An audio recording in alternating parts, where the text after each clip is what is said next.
Amigos, ¿cómo están? Bienvenidos a La Máquina de Pensar, bienvenidos a Radio Uruguay 1050 AM, bienvenidos a esta red que tenemos también por todo el interior, por Colonia, por Paysandú, por Salto, por Artigas, por Maldonado y por otros departamentos a donde llegamos desde aquí, desde los micrófonos de Radio Uruguay. En esta semana, en una semana, ustedes saben que La Máquina de Pensar generalmente la enfocamos a un tema en especial. Esta vez vamos a hablar de la minificción, estamos hablando, es la semana de los resultados de Te Cuento Qué, mañana los vamos a dar en un fallo que vamos a dar a conocer.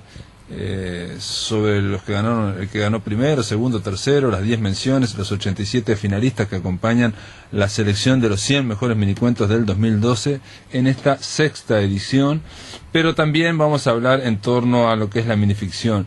Coinciden por esas cosas de las casualidades que la semana del fallo de Te Cuento Qué es la misma en la que se está desarrollando allá en Alemania el séptimo Congreso Internacional de Minificción, un congreso internacional. Pero un poco para celebrar todo esto, vamos a decir lo mismo que dijimos ayer.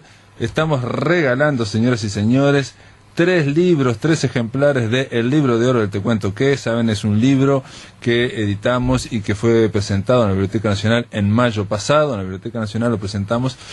Integran el Libro de Oro de Te Cuento Qué, los 500 mejores minicuentos de los últimos 5 años. Es una especie de un compendio de los últimos 5 años, las 5 ediciones de El Te Cuento Qué. Bien, a todos aquellos que llamen al 2915-7891 y al 2915-7962 y conversan ahí con el Flaco Germán. No tienen que conversar mucho, tienen que simplemente hablar un poco, decirle el nombre y todas esas cosas y darle un poco de mimo para que el Flaco Germán los anote a los 3 primeros, obviamente, que de los que quieran estos 3 ejemplares del Libro de Oro de Te Cuento Qué. Tenemos a Jorge Pozzi en controles de emisión, ahí está a punto de largar, estamos monitoreando todo, y quiero decirles que ayer estuvimos conversando con Eber Abimorad, un hombre uruguayo, un poeta uruguayo que está por aquí de paso por Uruguay, pero vive en Suecia. También quiero decirles que este Congreso Internacional de Minificción es el 7º y que después vamos a ver si charlamos con una escritora de minicuentos y de novelas digitales, una chilena, la chilena Pía Barros. Ahora estamos tratando de conversar con uno de los especialistas más importantes de la minificción mexicana, y no me refiero a Lauro Zavala, que es el que hace el prólogo, el estudio preliminar del Libro de Oro de Te Cuento Qué. Eso es otro de los lujos que tiene el Libro de Oro, sino me refiero a Javier Perucho. Él es un editor, ensayista e historiador literario de géneros menores, dice él. Bueno, él está ahí en Berlín, en la Universidad de Humboldt, en Berlín, en Alemania, donde se estaba desarrollando en esta semana el 7º Congreso Internacional de Minicuentos. De minicuentos no, de minificción. En realidad hay varios conocidos de los que van a estar ahí, de La Máquina de Pensar, digo, ¿no? De la audiencia de La Máquina de Pensar. Entre ellos va a estar Violeta Rojo, que es una autoridad en Venezuela, es venezolana ella, una catedrática. Hace muy poquito estuvimos hablando con Violeta, es una mujer de un humor extraordinario. Está obviamente Lauro Zavala, el mexicano, una de las mayores autoridades en la minificción. Está, entre otros, Raúl Brasca. Raúl Brasca, nosotros conversamos con él, es un especialista argentino en minificción, en minicuentos, junto a Ana María Yúa, es uno de los más importantes.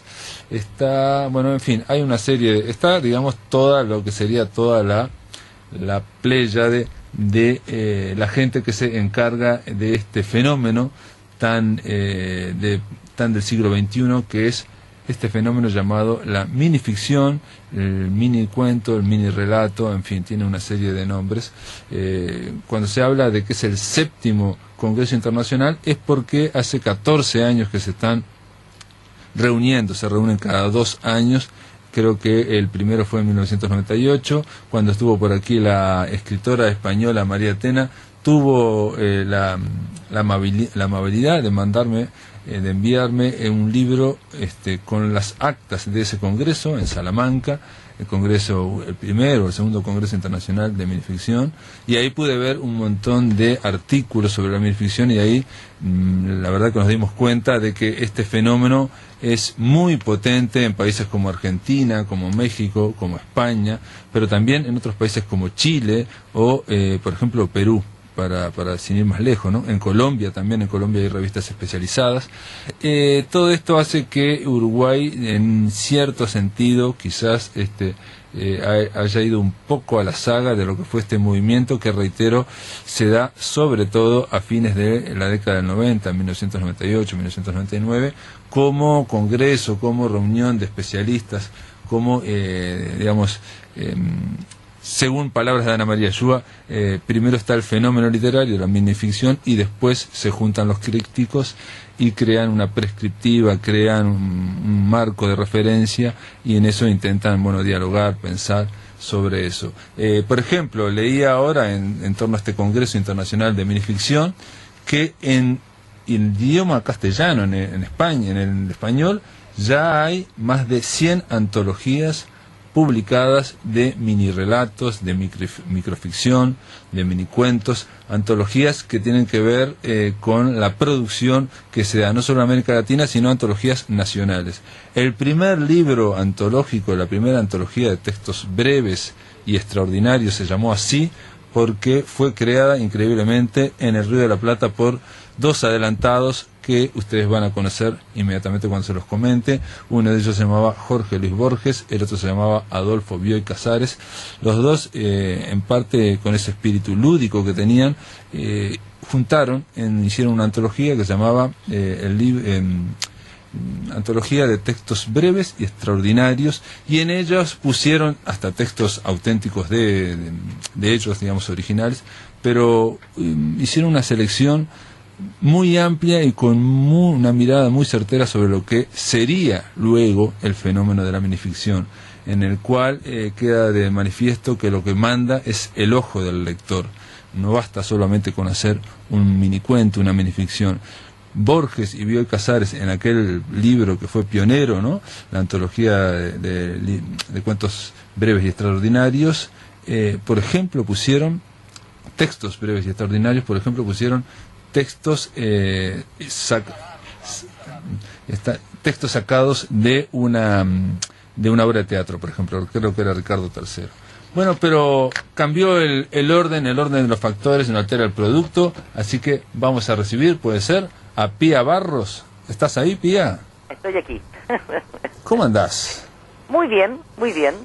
Pía Barros, mirá vos, yo no te conocía, pero estuve hace muy poquito, el 5 de septiembre estuve en Chile, estuve una semana, me impactó ese país, estuve presentando un libro de conversaciones con Mario Lebrero, una edición chilena, y me dejó impactado. Realmente tuve que escribir, te lo digo, una crónica para sacarme un poco a Chile de la cabeza, porque quedé sorprendido de la relación de los chilenos que tienen con Uruguay, el cariño que nos tienen, sorprendente.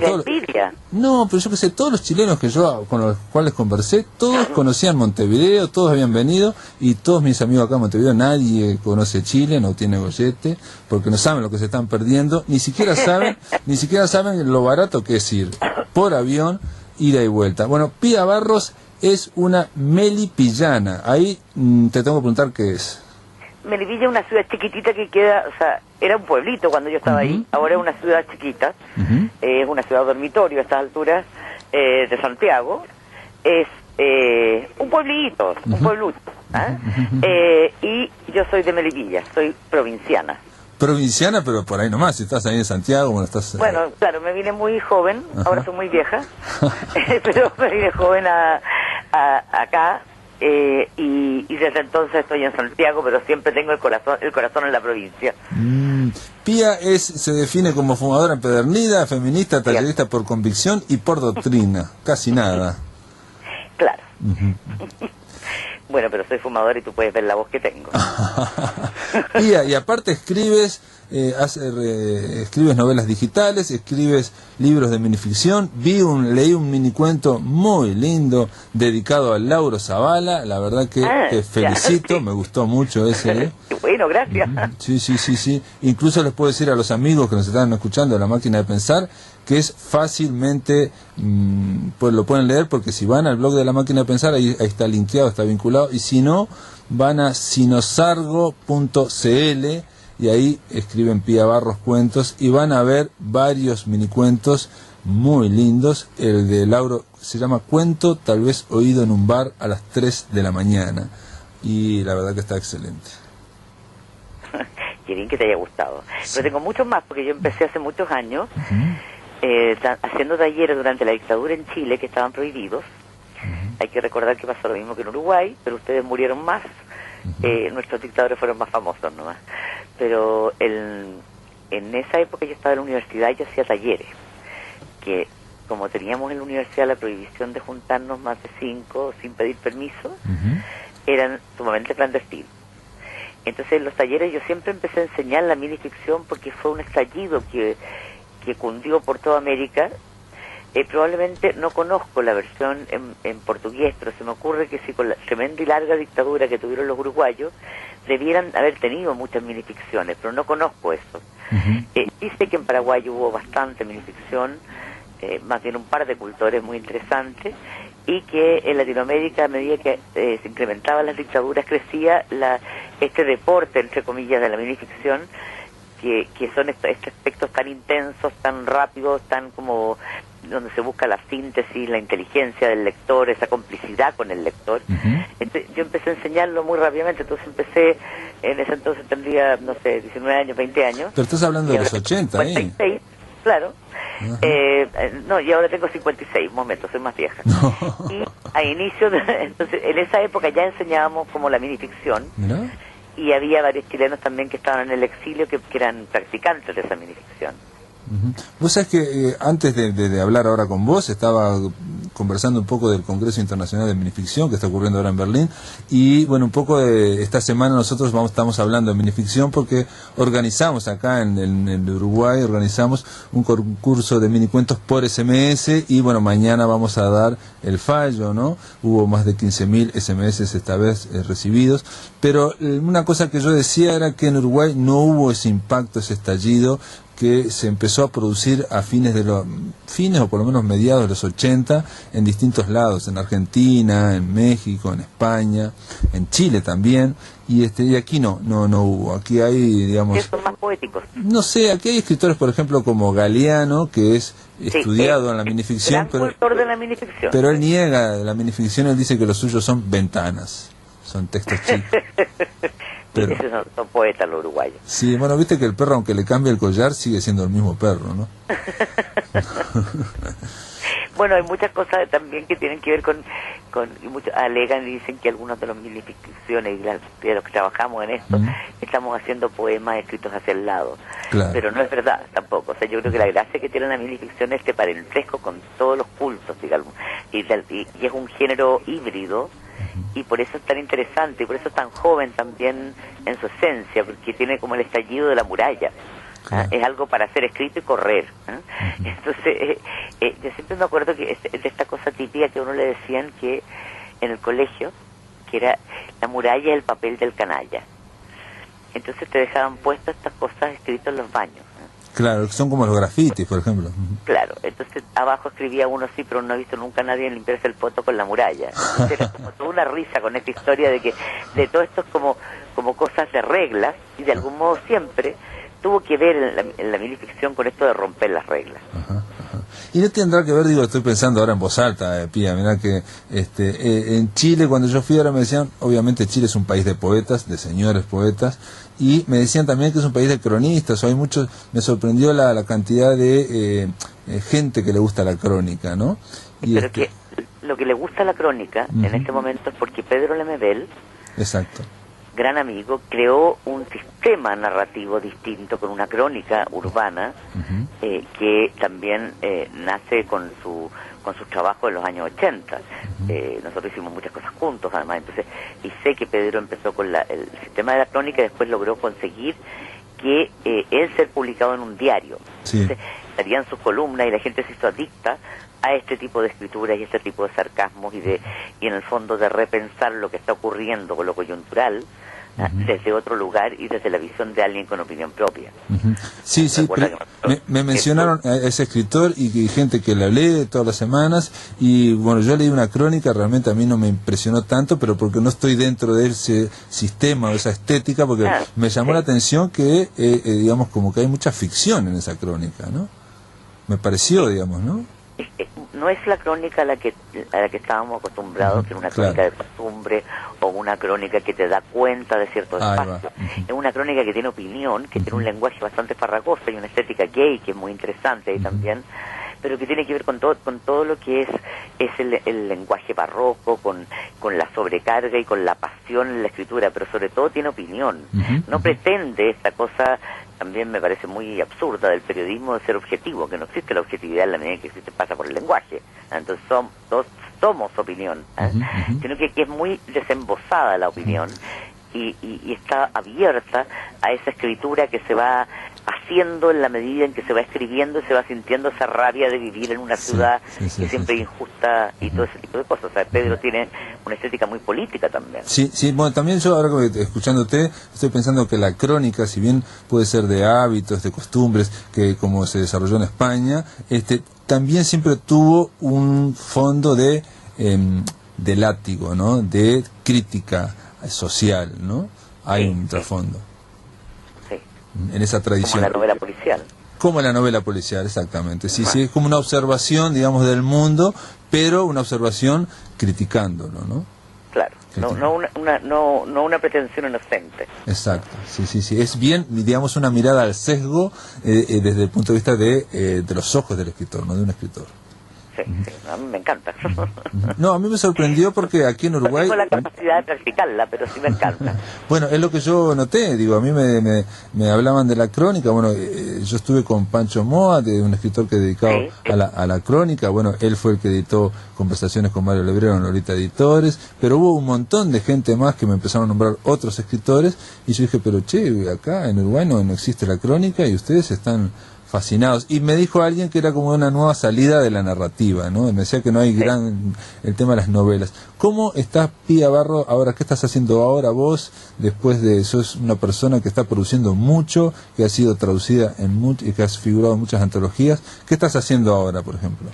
En este momento terminando, lo que pasa es que yo el año pasado tendría que contarte muchas cosas de lo que yo he hecho y dale, contá, dale. Pero está un poco aburrido. He publicado 10 libros hasta el momento, libros míos personales, 2 novelas, una digital y una novela que salió en el 90, que es una novela muy relacionada con la dictadura, pero más que nada con el cuerpo de las mujeres y con el deseo.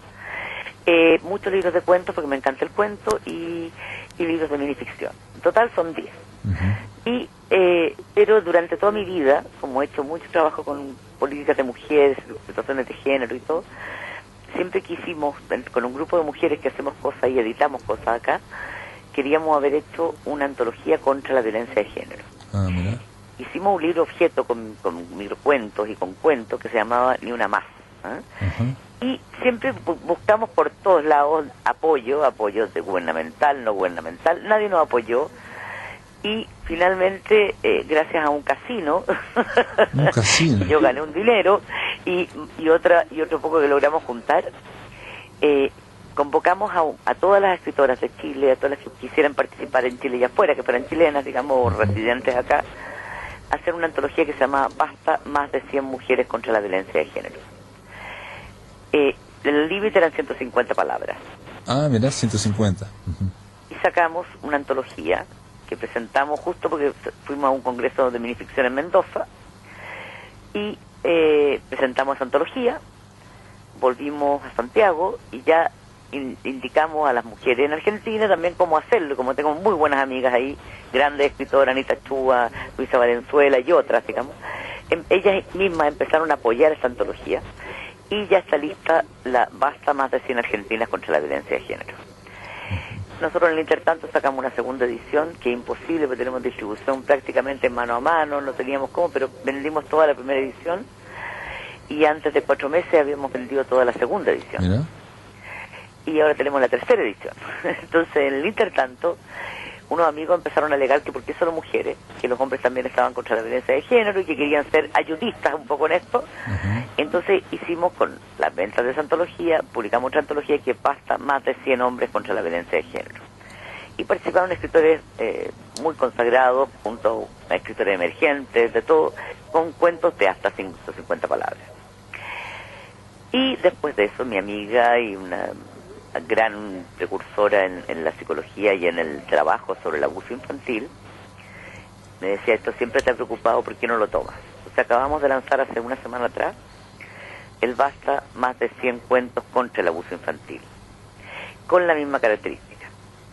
Y también estamos muy contentas con el resultado, con el debate, con el diálogo que se ha planteado y con todo lo que suponemos que políticamente todo esto conlleva, que los estados y las personas se hagan cargo de la situación de precariedad que están nuestros niños. Entonces, pero todo esto tiene que ver con no solo el abuso sexual, sino el abuso laboral, todas las formas de abuso, los niños y la droga. Aquí en Chile está lleno de estos soldados de la droga, que son niños que entregan y mueren en las calles por esto.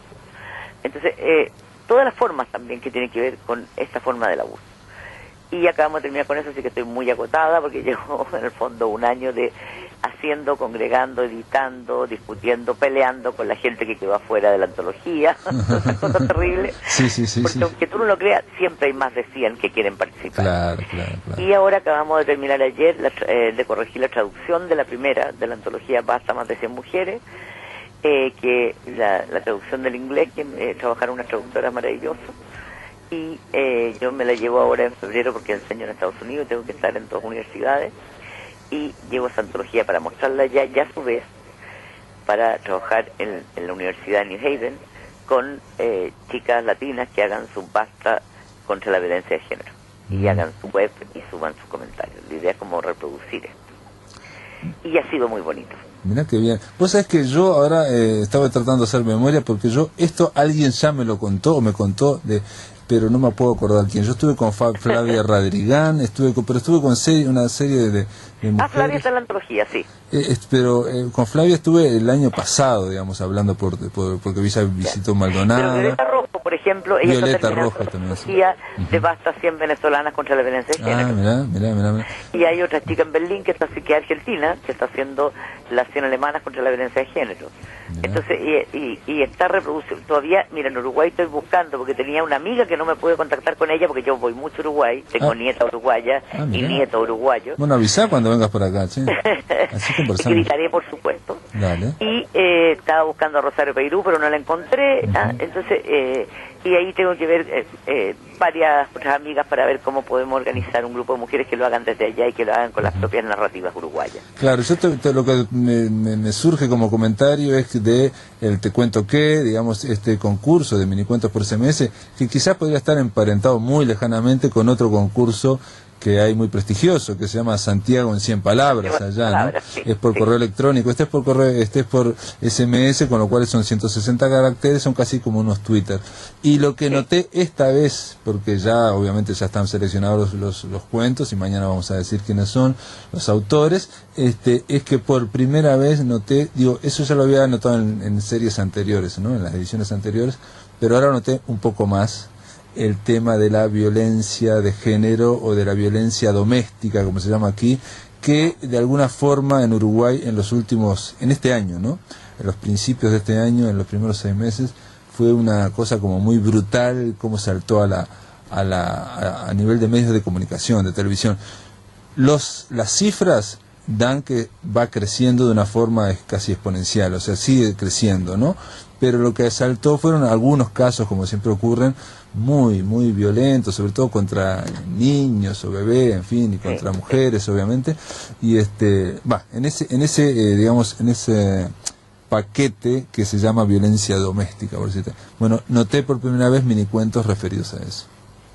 Yo creo que, ¿sabes qué pasa? Que yo pienso que cuando la literatura se mete en problemas, digamos, los problemas reales, es generalmente inclusive más suave que lo que ocurre en la realidad, pero te obliga a mirarte, el efecto espejo. Entonces, de algún modo, tú reflexionas y te sacude y te obliga a tomar conciencia sobre cosas que antes hacías de un modo mecánico y dejas de hacer cosas. y vuelves a hacer otra. O sea, yo creo que la literatura, junto con la idea de trabajar creativamente contra la violencia, en vez de oponerse con más violencia, o en mi caso, que ofrecía prenderle fuego a los tipos desgraciados, estos que matan a las mujeres. O sea, en el fondo la literatura tiene que producir cambios. Y ya no creemos en los grandes cambios sociales, porque por supuesto esa literatura realista fue una porquería, no funcionó muy bien, etcétera. Estoy pensando en el realismo socialista y otras que tenían como ideología cuadrada y pragmática. Creo que la literatura produce cambios, creo que la creación produce cambios, creo que articula cosas de un modo bello, y que esa literatura también es capaz de construir mundos nuevos. Y esa es la propuesta que deberíamos tener en todo ámbito creativo, desde la música, de la pintura, de todo, de tratar de proponer un universo mejor, tratar de soñar con esa posibilidad. O sea, primero está tomar conciencia y denunciar, pero tenemos que ser capaces también de reelaborar una propuesta en un mundo donde nadie sobre, donde todas las personas seamos imprescindibles.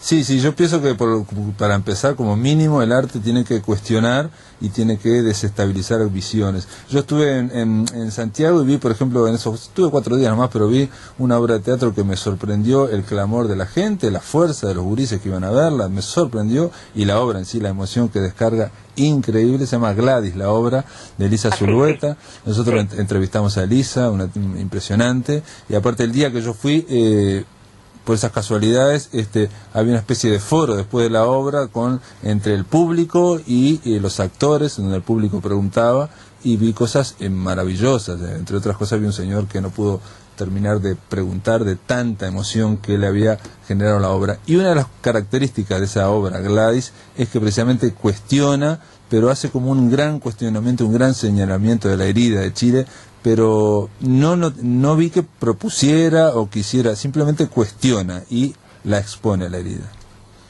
Es que yo creo que, mira, nosotros tuvimos una democracia pactada, muy ordenada, un ejemplo, entre comillas, todo el mundo habló de eso fuera, de que era una democracia en el fondo ganada en las urnas, no con las armas, mira de razones, pero en el fondo una democracia pactada. Todo el mundo habla de la transición con el primer gobierno, pero aquí no hubo, o sea, demoraron 2 gobiernos, casi 10 años, en que realmente la gente no tuviera miedo de protestar.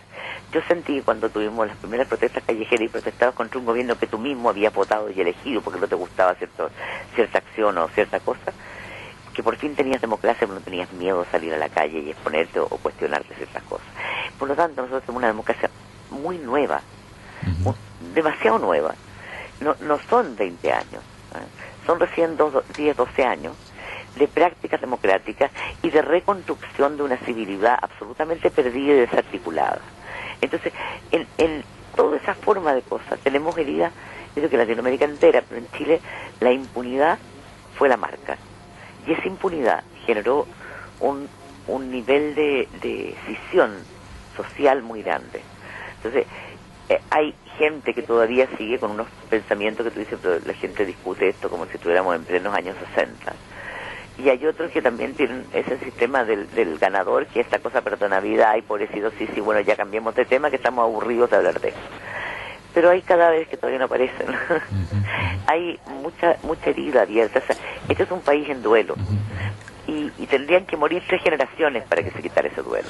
Y aún así estaríamos buscando también lo que pasa con nuestra herida, con nuestra decisión y con el desgarro. Y creo que estas obras de gente joven, muy joven, que rescata también la memoria, el derecho a la memoria que tienen los nietos y los hijos, es también un modo de decir, ok, mirémonos las caras, veamos qué nos pasa, hablemos en serio, sin tanta ideología y sin decir de qué lado estaba, sino que simplemente veamos qué nos pasó. Vos sabés que ¿podés esperar un minuto? Vamos a la pausa y seguimos conversando después de la tanda. Por supuesto. Bueno, después de la pausa continuamos acá en La Máquina de Pensar. Estamos conversando con la escritora chilena Pía Barros. En el aire de Radio Uruguay, La Máquina de Pensar.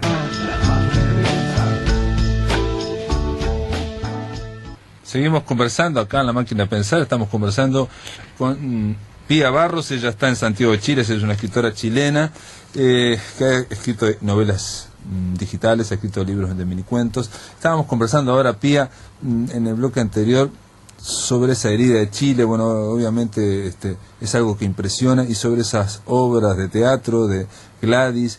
Yo lo que sentí es que hay como dos Chiles, hay una especie de partición ahí y muy soterrada. Pero también es cierto que en Uruguay también existe quizás esas heridas y uno no la ve por demasiada cercanía, ¿no? Yo estuve en la Marcha del Silencio en Uruguay. Sí. Y creo que nunca había llorado tanto. O sea, ver es impresionante, ese nivel de país, ese compromiso, ese grupo social marchando unido y silencioso. Yo me conmoví, pero casi me morí. Estuvimos ahí, fui con mi nieta y llevamos la guagua, el bebé, a Mateo en el coche, iba Natalia, sus amigos y sus amigas y todo el mundo. Esa caminata en silencio, ver tantos uruguayos volcados en esta calle, era porque además no se veían solo las figuras típicas. Estuvo esa Mujica también en esa caminata. Yo encontré que eso es conmovedor. Yo veo pocas, o sea, todos tenemos las heridas, pero creo que de algún modo ustedes han hecho mejores cosas para sanarlas. Y son una sociedad que son mucho más abierta y tienen un modo de civilidad, un nivel educativo de su gente. Puede haber mucha diferencia, pero no están las horrorosas diferencias sociales que existen aquí, tan vergonzosas y tan inmorales también. Bueno, también hay una cosa, digo, de Chile que a mí me impresionó, es la pujanza económica, ese apogeo, digamos, los diseños de los edificios me impresionaron, en el sentido de que no son los típicos cajas de zapatos que uno ve en Uruguay o incluso en la Buenos Aires, que es importante y moderna.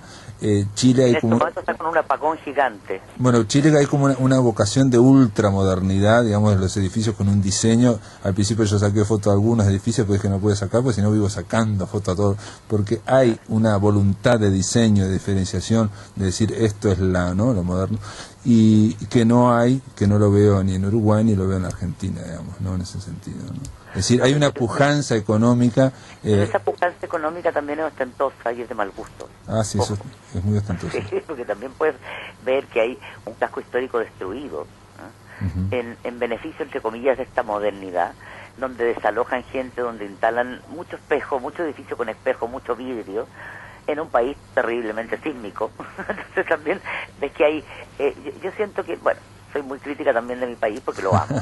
Y decime pero hay cosas que a uno le dan rabia. Claro, no, sí, yo eso lo noté conversando, obviamente con muchos escritores, o bastantes escritores en Santiago, que vi esa mirada, y esa, digamos, esa herida, digamos. Yo incluso comparé, digamos, en esa crónica que tuve que escribir para sacar más a Chile encima, comparaba y decía que yo veía una herida abierta en Chile y en el caso de Uruguay una herida entumecida, algo por debajo de la piel, digamos, ya, digamos, en un proceso de cicatrización, por decir algo, pero que es doloroso también, ¿no? Pero en Chile estaba mucho más directa, más expuesta, por decirte algo. Sin embargo, se quejan, por ejemplo, en esa pujanza económica brutal, de que hay como una especie de lógica neoliberal o lógica de la pujanza, digamos, del utilitarismo, y de que no hay, todos me decían, espacios como este que estamos hablando ahora, un programa dedicado a la literatura de lunes a jueves en este caso, pero antes era de lunes a viernes, 1 hora todos los días. Sin embargo, yo veo, y Pía, te lo comento nada más para ver qué pensás vos, que hay un programa de televisión notable de alguien que se llama Christian Barker. Christian Barker. Barker. Sí, pero lo transmite en un horario que nadie puede verlo. Es una cosa que es muy lindo el programa. Todos los programas culturales han ido desapareciendo, es el único que sobrevive. La televisión es rápida, es muy gringa acá. Hay esa idea de que nada puede durar más de 30 segundos, que no hay espacio para la reflexión ni para el silencio, no hay espacio real para la conversación. Es un tiempo televisivo. Y entonces todos los programas de cultura, se supone que la cultura no vende, por lo tanto no tiene auspiciadores, por lo tanto no sale en televisión. Pero en el caso de Christian Barker, yo lo vi, es muy bueno. Él además es muy amplio lo que él toma, porque toma grandes escritores, pensadores, filósofos, sociólogos, y hace entrevistas en base a su obra. Está bien. Es un programa bien interesante y un programa que tiene tiempo para reflexionar y para conversar. Pero el horario que lo dan es un horario en que nadie puede verlo. Muy bien, Pía Barros. Ahora, vos sabés que me están diciendo que podemos comunicarnos con Berlín, y te lo cuento a vos, Pía, simplemente para que sos vos la única que estás escuchando, que vamos a tratar de conversar con un sirenólogo, que seguramente lo conoces, Javier. Sirenólogo, qué bonito. Es un experto, es un especialista en sirenas, Javier Perucho, Che, Javier Perucho. Sí, sirenólogo. ¿Qué hace en Berlín?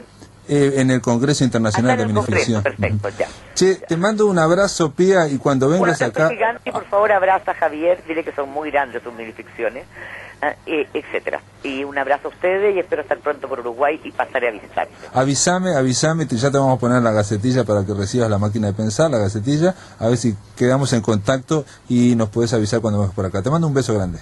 Un beso grande. Chau, chau. En el aire de Radio Uruguay, La Máquina de Pensar. Ahora sí, vamos a ver si podemos conversar con un sirenólogo, con Javier Perucho. ¿Cómo anda, Javier? Estoy aquí esperando su llamada, muy contento y honrado con poder interactuar con usted, su programa y su auditorio.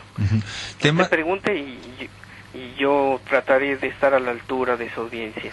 Javier Perucho es editor, ensayista e historiador de, dice él, géneros menores.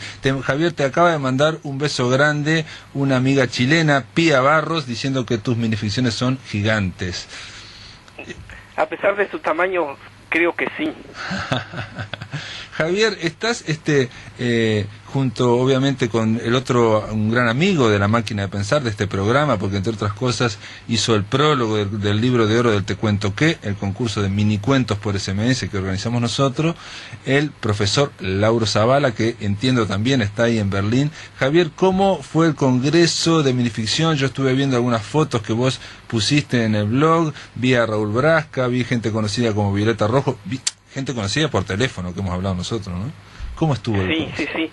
Miren, fueron 3 días de intenso debate, matutino y vespertino, en 2 sedes. La primera fue en la Universidad Humboldt y la segunda en la sala Simón Bolívar del Instituto Iberoamericano de Berlín, donde se desarrollaron prácticamente todas las restantes sesiones. Y vino gente de España, de América Latina y de Estados Unidos. Mayoritariamente se hicieron las conversaciones en español como lengua de comunicación y en segundo término inglés y alemán, pero sobre todo transitó en nuestra lengua, nuestra querida lengua, en español. Y se habló sobre las vicisitudes, el estado de los estudios, las nuevas publicaciones, la nueva generación de escritores y estudiosos que están brotando a lo largo y ancho de nuestro continente y en Europa. Además también se habló de otras manifestaciones de la microficción, que son el radio, justamente algo parecido a lo que hacen ustedes, o Radio UNAM también musicaliza, produce las microficciones en lengua española para la audiencia mexicana y para la audiencia, digamos, que está navegando en el ciberespacio, pero también se presentaron lo que son el blog y las microficciones fílmicas, ya sea desde el spot o desde el film brevísimo. Aquí hay una parte, yo estuve leyendo de la exposición que hiciste, creo que hiciste vos, sobre el microrrelato por otro medio, y habla de la serie, y esto es interesante para los amigos que nos escuchan acá en La Máquina de Pensar. En México, en la radio UNAM, hay una serie llamada El peso exacto de un colibrí, y es una cápsula radiofónica de no mayor a 5 minutos en la cual está la recreación, locución, musicalización y adaptación de microrrelatos agrupados en diversas temáticas. Así es, y esas temáticas son el dinosaurio, el dinocidio latinoamericano o hispanoamericano, es decir, algunas variaciones sobre el relato madre de Augusto Monterroso, que seguramente su audiencia la tiene en mente, claro. Apenas mencionar el nombre de su autor, Augusto Monterroso, o el título del microrrelato, El dinosaurio. También sirenas, naturalmente, que en Uruguay tengo presente 2 inmediatamente como pequeño paréntesis. A ver, uno de ellos es el de Eduardo Galeano y otra de Mario Benedetti. Mario Benedetti como relatos tiene aproximadamente 3, si las consultan en las obras completas en los cuentos completos que publicó Alfaguara. Al menos allí hay 3 relatos breves sobre sirenas. Y Eduardo Galeano tengo en mente en este momento 1. Y luego también cuentos chinos, y luego relatos sobre mujeres y algunos escritores inclasificables. Veo que, por ejemplo, que han prestado, animados por la generosa voz de Violeta Rojo, Raúl Brasca, estoy mencionando los que conozco yo, ¿no? Digamos que Laura Zavala, obviamente Javier Perucho, o sea que aquí hay una faceta que a mí me parece destacable, que es que la gente dedicada a la minificción, los catedráticos, los académicos, tienen todos un costado, digamos, lúdico o humorístico o desacartonado que les permite, por ejemplo, prestar su voz para microficciones. Así es, ellos no leen el microrrelato, ellos no lo dramatizan, ellos no lo leen en voz alta. Me explico lo que hacen. ¿Qué hacen? Por ejemplo, Nana Rodríguez en Colombia, o Henry González también en ese mismo país, o Raúl Brasca o Martín Gardela en Argentina, o Violeta Rojo en Venezuela, Lauro Zavala o yo en México. Lo que hemos hecho es dar un panorama general de la microficción en nuestros respectivos países. Entonces explicamos las obras señeras y los autores paradigmáticos de los respectivos países. En el caso de, por ejemplo, Martín Gardela y Raúl Brasca, hablaron de 2 escritores importantes en nuestra cultura literaria, que fue Jorge Luis Borges y Julio Cortázar. En el caso de los colombianos, dieron un gran panorama sobre el microrrelato del siglo pasado en ese país, y Violeta Rojo nos dio un horizonte muy extenso sobre el género y sus cultivadores en Venezuela.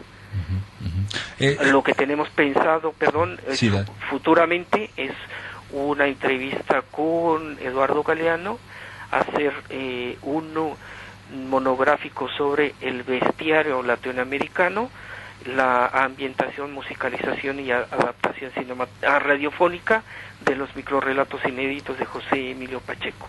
Eso es lo que tendremos en un futuro. ¿Y José Emilio Pacheco tiene inéditos, microrrelatos inéditos? Así es, no recogidos todavía el libro, pero que los publicó en algún momento en una revista mexicana semanal que se llama Proceso, en una columna que él intituló Inventario. Sí, Proceso, bueno, la célebre, ¿no? Es una revista muy famosa.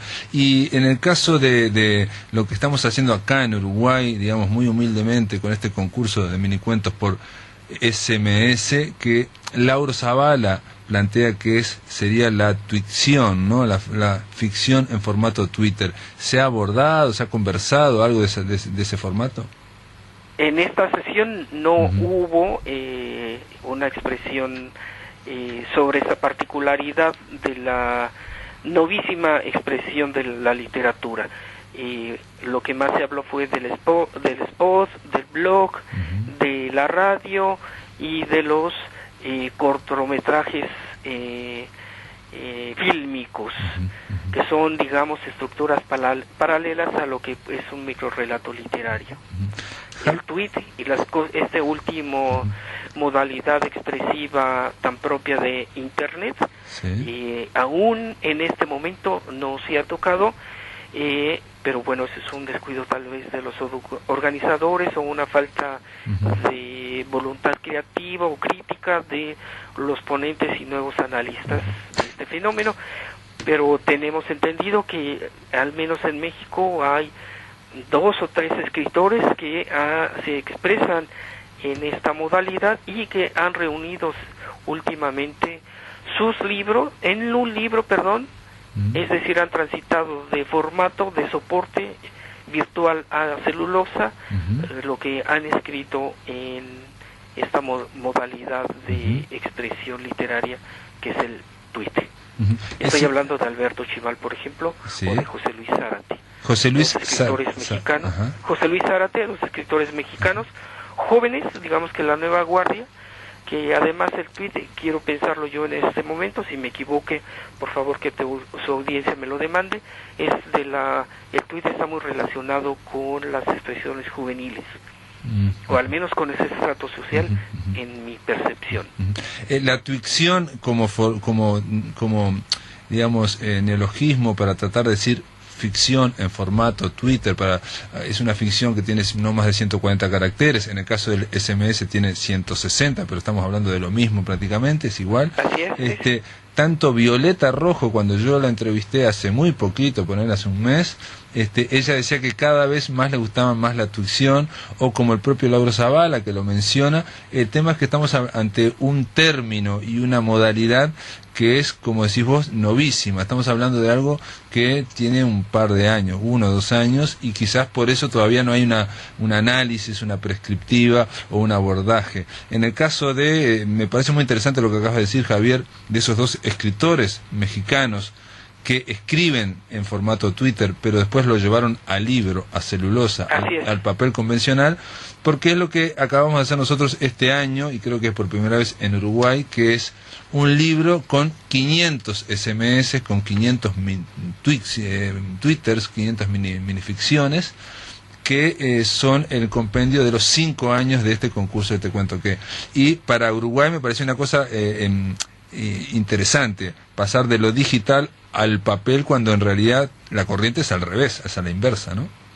Claro, sí, bueno, está el blog, todos los formatos virtuales están sufriendo como cierto reconversión, porque creo que ya no, tal vez para su primera expresión, para su difusión masiva, la virtualidad es muy buena, pero creo que nadie se conforma con ese espacio, y creo yo que también una forma de reconocimiento y de consagración, si gustan y mandan, es el papel, llevarlo al papel. Claro. Entonces, del blog a los libros, me parece que es una excelente idea por lo demás, porque llegará también necesariamente a otro público. Pero de todas formas la corriente literaria mayor que yo veo, por lo menos, es precisamente una especie de migración del papel hacia lo que va a ser el ebook, a lo que es el ebook, el PDF en Word, las tabletas, todo esto, ¿no? Esto es una cosa que ya no es del futuro, es del presente. Claro, sí, necesariamente, pero creo yo que un escritor que incluso en ciernes, como que tiene la necesidad o el impulso de verse, y por tradición, por cultura, tal vez por los fenómenos de realización de nuestra escritura, tiene la necesidad o la compulsión de ver su escritura impresa en papel. Sí, estoy de acuerdo que ahí incluso debe haber, estoy seguro que la hay, una retribución psíquica con el libro en papel versus lo que sería el libro digital. Pero eso es desde el punto de vista de los escritores. Me parece que desde el punto de vista de las editoriales, o de la masa, digamos, o del fenómeno que es Internet, eso va a ir hacia otra cosa, ¿no? Digo, yo mismo tengo un ebook y hoy estaba leyendo un libro sobre Borges, una biografía, Borges a contraluz, la canto, ¿no? que está fabulosa, está notable, y sin embargo no fui a comprarla a la librería, fue algo que me llegó así. Digo que creo que son como tendencias. De todas formas... Sí, estoy de acuerdo. ¿Estás de acuerdo? Así es, sí, no, eso no lo discuto, porque además hay un fenómeno que he visto, al menos en México, en Ciudad de México, donde yo resido, que los escritores noveles ahora se están inaugurando como tales en esos espacios de la virtualidad. Claro.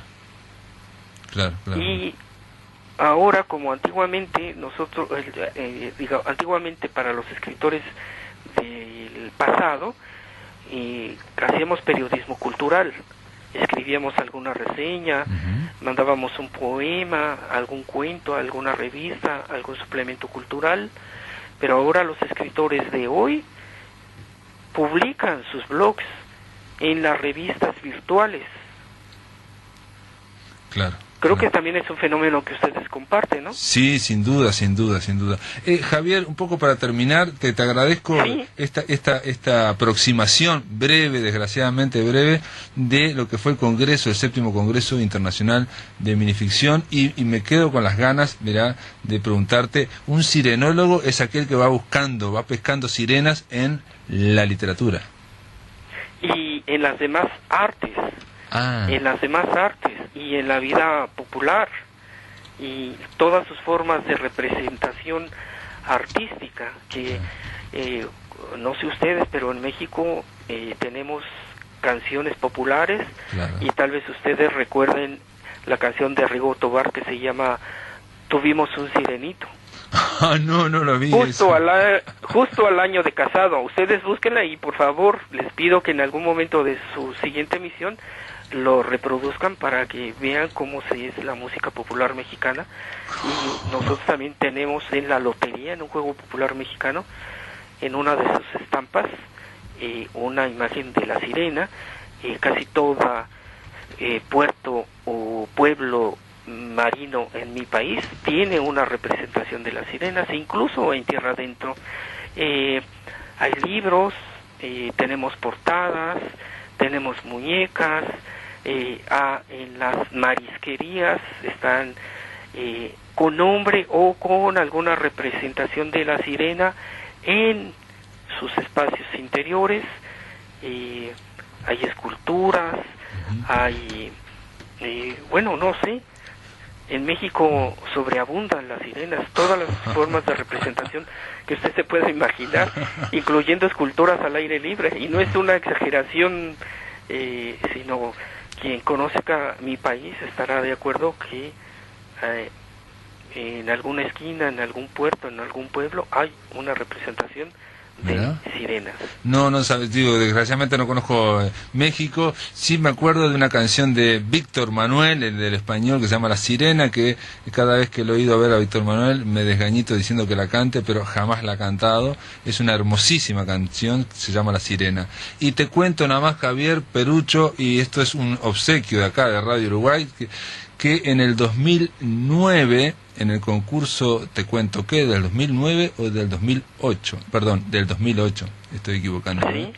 El segundo premio, no, estoy diciendo el tercer premio, así se ganó el hombre un celular, fue para William Teixeira, que es alguien que escribe minicuentos y ha logrado entrar en casi todas las ediciones, y dice así el minicuento: el pescador se lanzó con desespero sobre la sirena y la abrazó con fuerza.